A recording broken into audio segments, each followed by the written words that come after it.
The Federal Reserve released their Fed minutes today. I'm going to break down what it is and what was in that statement release. So essentially, the Fed minutes is a summary of the reasoning behind decision making at the prior meeting.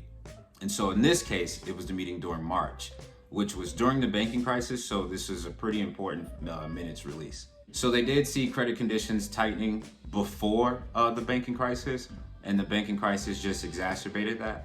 And so we've been covering that on this channel for a while, so you guys shouldn't be surprised at all. But they did mention that if it continued to get worse in terms of having contagion effects, well, they would revisit that restrictive monetary policy stance and be willing to adjust.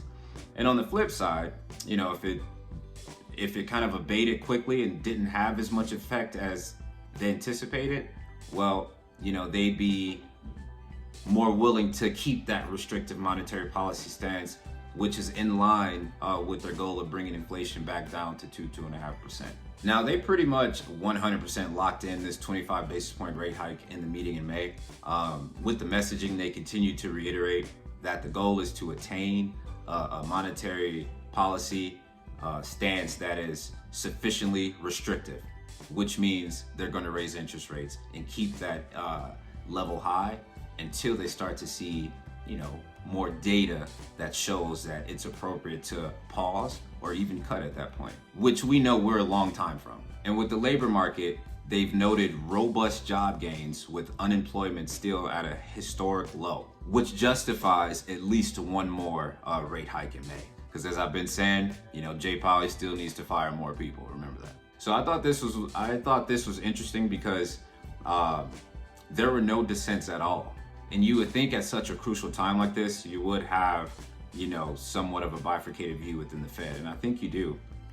But I do think a lot of this is about maintaining credibility of the Fed.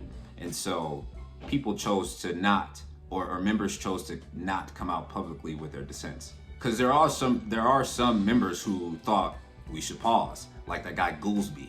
Goolsbee, who's a voter this year, will say that the right monetary approach calls for prudence and patience.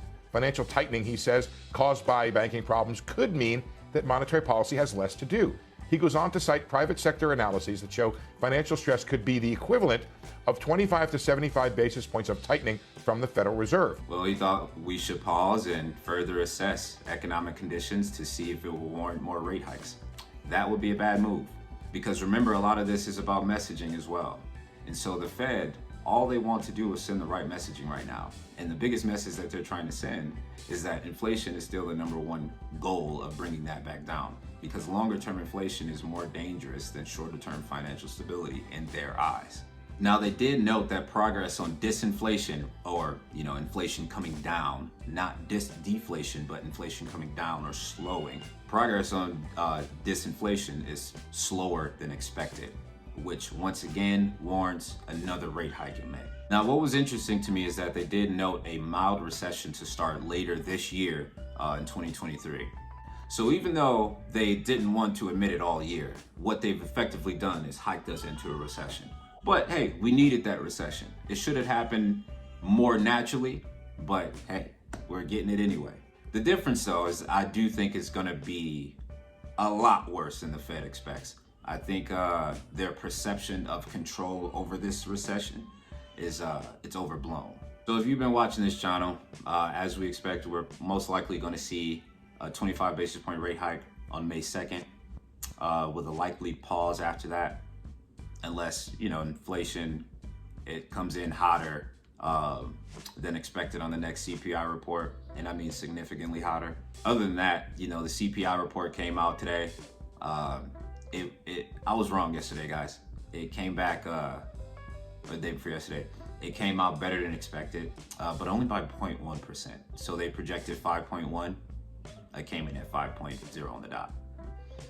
So he's a 0.1% decline, essentially. So yeah, not really good news, but also not horrible news as well, relative to what we've been getting and seeing.